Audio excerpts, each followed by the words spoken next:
इलाके कायम खानी कॉलोनी, बल्दिया टाउन, नवाब कॉलोनी, इत्तेहाद टाउन, इनमें पीने के पानी के लिए आवाम तरस रही हैं। मुसलमानों के मुल्क में रहते हम लोग, मुसलमान हैं हम लोग, पानी हम लोगों को पानी रोक दिया गया यार।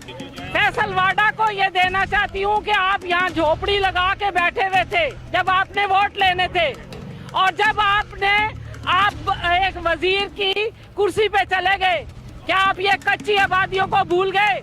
कराची में पानी बहुत है, क्योंकि ये डिफेंस वाले क्या पी रहे हैं, तारिक रोड वाले क्या पी रहे हैं, और शहर के लोग क्या पी रहे हैं। सिर्फ यही गुर्बत बल्दिया और उरंगी पे आया है। अवाम ये गिला कर रही है कि जब से इलेक्शन जीते हैं तो फैसल वावड़ा साहब ने तो विजिट नहीं किया, मलक शहजाद अवान साहब इनके पास आए तक नहीं, के पास आए और बात करें पानी के हवाले से।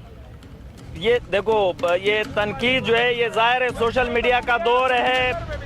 एक मिनट, सोशल मीडिया का दौर है। 20 रुपए का पैकेज करके जो है ये वो बड़ी बड़ी बातें करते हैं घर में बैठ के।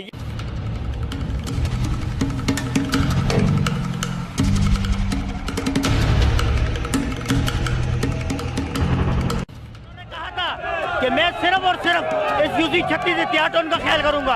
आज वही फैसल वाडा है। मुझे बताएं, ये आवाम गवाह है कि आज तक फैसल वाडा ने कहीं जुमरात बाजार या कहीं विजिट नहीं किया है।